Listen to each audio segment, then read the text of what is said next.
In this episode, a bathroom break turns into a living nightmare when a young man slips and falls into a lake. Before he has a chance to make sense of what has just happened, he is leapt upon by a huge alligator. Fighting to keep above water, his arm is ripped from his body. But this is just the beginning of his ordeal. Now he must fight for his life. Hit the like button and subscribe. This is Fierce. Alligators are top of their food chain, and although they typically prey on fish and mammals such as muskrat and deer, they have been known to attack humans. The circumstances surrounding these attacks are rarely more unusual than those of Jordan Rivera. It was May 23, 2023. A Florida bar was alive with locals and regulars, an unlikely bunch of people who, later that night, would be hailed as heroes. Propped up at the bar was Manny Hidalgo, along with his cat, who accompanied him wherever he went. Also at Banditos Bar in Port Charlotte was Army veteran Trent Rozier, who was enjoying a few drinks with his fiancé. As the bar was about to close up for the night, 23-year-old Jordan Rivera headed to the bathroom.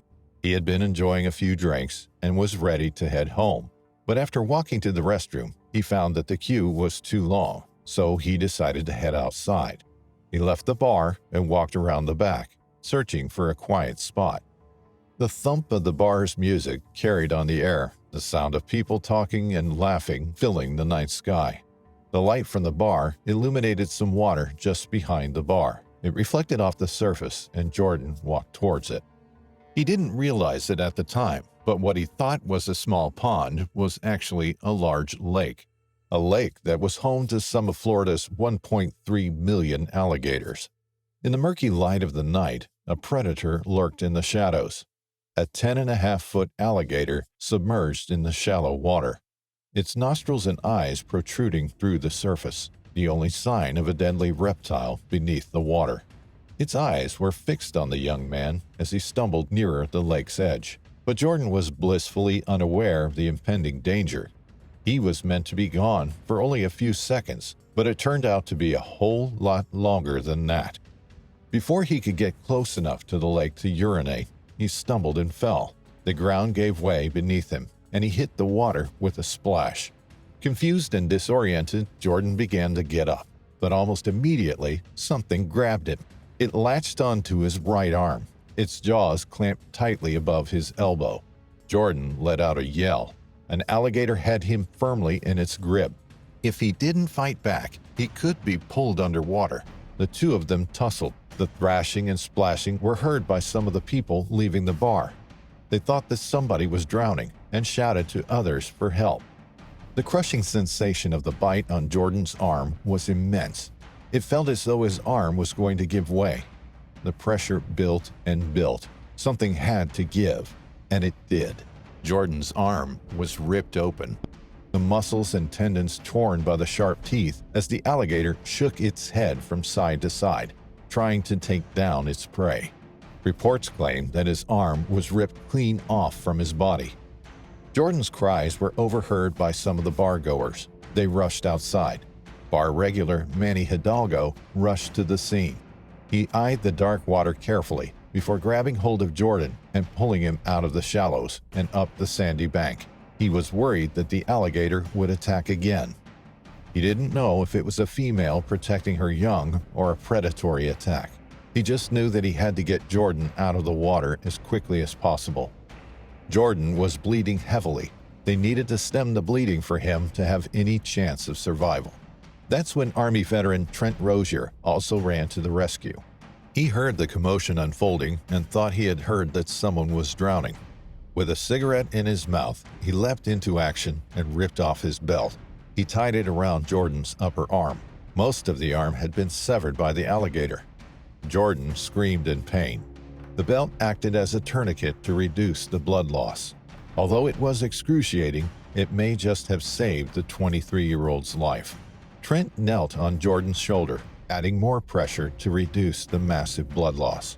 He knew that Jordan's brachial artery had been severed.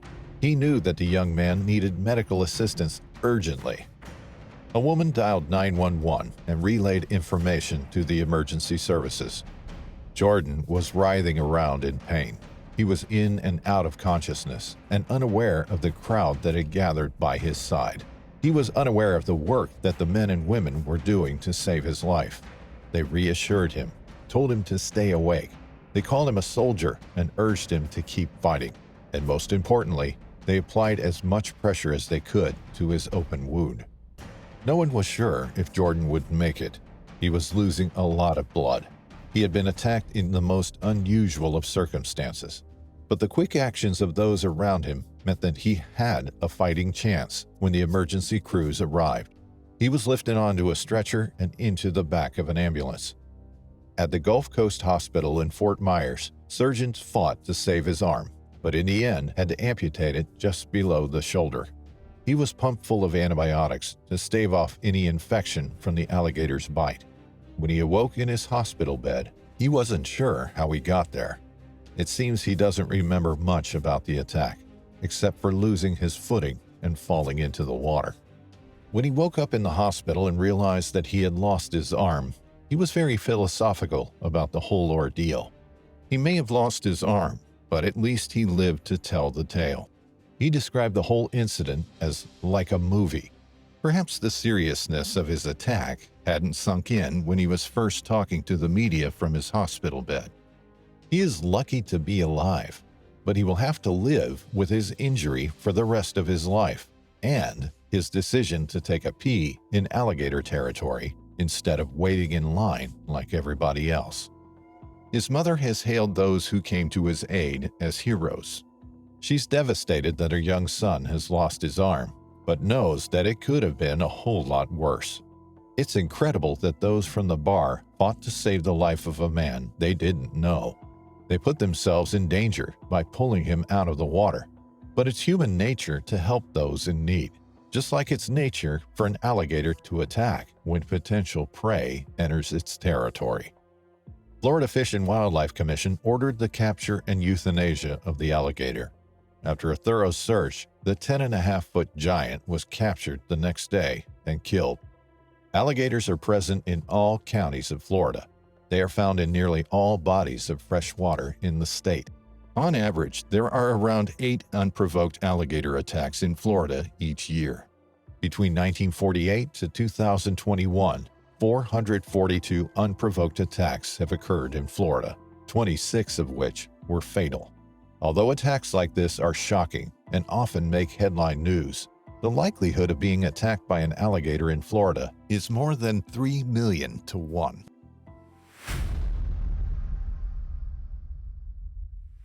Hendri coetzee was a big name in the adventure community. He was born in 1975 in South Africa, and in 2010, at 35 years old, coetzee had already garnered quite the reputation for himself. Coetzee first gained recognition back in 2004 when he led a Nile River source-to-sea expedition. This first noteworthy expedition was inspired by John Goddard, the first person to navigate the entire length of the Nile River in a kayak. Coetzee's first expedition took 4 months, but it was a controversial one. Several claims that the expedition had not begun from the true source of the Nile determined Coetzee to prove his critics wrong.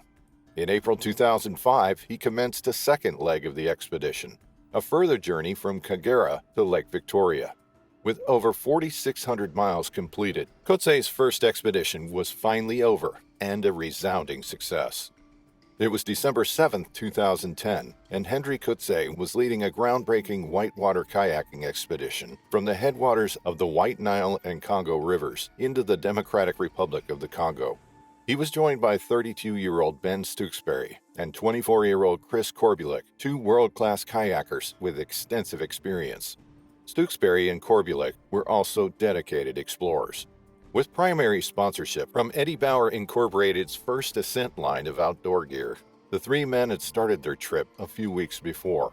Their purpose was clear: document the whitewater of the White Nile and Congo and development projects in the region, bring attention to the horrible clean water crisis affecting millions in the region, and of course, be the first to boat the whitewater of the Lukuga River. Hendri coetzee had a bit of an agenda himself. He wanted to show Stewksbury and Corbulic the beauties of the region. He wanted to take them from the snow-capped peaks into the deepest, darkest, steamiest jungle. And he wanted to show them Western media had it all wrong. This wasn't one of the most dangerous places on Earth. Instead, it was a place of immense beauty, with nice, hospitable people and breathtaking nature. The Lukuga is a tributary of the Lualaba River in the Democratic Republic of Congo, a largely unexplored river, teeming with wildlife. Hippos and crocodiles are a normal sight on the river, and coetzee was very well aware of this. He had made sure to warn Stewksbury and Corbulic about the possible dangers of the expedition. Coetzee, who was familiar with the region, had instructed them to steer clear from eddies if they didn't want to encounter dangerous hippos wallowing underwater. Banks were also to be avoided because crocs would often sunbathe on them. Moreover, he taught his team to tap their boats to make noise. As a further precaution, the men decided to always paddle close together, in a formation that made them appear as a large animal to any potential predators. December 7, 2010 started out with a bit of an adventure on the Lukuga River. The three adventurers had just finished what was generally considered the unnavigable portion of the river. Nobody had ever made it across the portion in no sort of boat. Nobody except them. They had paddled more than 30 miles of whitewater. By then, Stewksbury and Corbulic were confident in their skills and more than used to their surroundings. The three little crocodiles they had seen on the water that day, all of them just 3 feet long, didn't scare the men. They were in formation, safe and victorious. After navigating the last stretch of the rapids, coetzee, Stewksbury, and Corbulic faced 100 miles of flat water, a nice calm change of pace. They were in the middle of a stretch about 100 feet wide, paddling full pace in tight formation. There was thick elephant grass along the side, and the scenery was astounding. Coetzee was in the middle of the formation, with Stewksbury a little in front to his left, and Corbulic a little behind to his right. Every now and then, when they got out of sync, their paddle blades would touch. At one point, as they paddled, Corbulic glanced over to make sure they weren't paddling away or towards each other. That's when he saw it. It all happened in an instant. A huge crocodile, a terrifying creature, shot out of the water, opened its massive jaws, and clamped down on Hendri Coetzee's left shoulder. The animal's jaws were as big as the man's entire torso. There wasn't enough time to act. There wasn't enough time to do anything at all. Coetzee himself could do little else than shout, "Oh my God," before the animal pulled him under the water. His kayak was almost completely submerged. The overturned boat shook for about 20 seconds as the crocodile pulled Coetzee from the cockpit. Just like that, in the blink of an eye, Hendri Coetzee was gone, never to be seen again. Several dread-filled minutes passed. Stewksbury and Corbulic watched in silence, too stunned to move. Then the two men snapped out of their daze. They figured the animal could come back, and they knew there was nothing they could do to protect themselves if they just waited around. They had to get out of the river, and fast. The two men paddled about a mile downstream to a nearby village. As they were talking to the locals, trying their best to explain what happened, they saw Hendri's boat floating downstream. Stewksbury and Corbulic went after the kayak, just in case. But there was no sign to be found about Hendri's struggle. Once they returned to the village, the two men tried to convince the villagers to help them look for Hendri, but the villagers refused. They knew better. Hendri Coetzee was truly gone, and he wasn't the only one. This particular crocodile, a 15-foot, 2-ton beast, had already claimed the lives of 9 people. Ben Stewksbury and Chris Corbulic were devastated. They'd spent 7 weeks with Coetzee, and they both agreed this had been the strongest team they've ever been a part of. The men were evacuated by the International Rescue Committee, and now they had to make their peace. It was certainly one of the most terrifying, hurtful experiences of their lives, but at the same time, the expedition had been enlightening. Ben Stewksbury later recounted, "The unfortunate thing is the night before this happened was one of the most beautiful nights of my life. It had rained, and we were all pretty happy to get cooled off by the rain. We all huddled up under the tarp on a beach, and were all smiles and super happy with each other. We were overwhelmed by the place. To say that Croc came out of the blue is both literal and figurative. He took us at our happiest. The village where the two men stopped after the incident put out a small reward for any news or clues regarding Hendri Coetzee, but nothing was ever found, not even a small piece of clothing. A memorial service for Coetzee was held on 28 January 2011. The only things he had were books. He didn't even own a bicycle. He never left anything behind. Wherever he went, he just showed a bit of who he was. He was always so humble and never spoke about his expeditions or accolades or achievements. He was just Hendrik.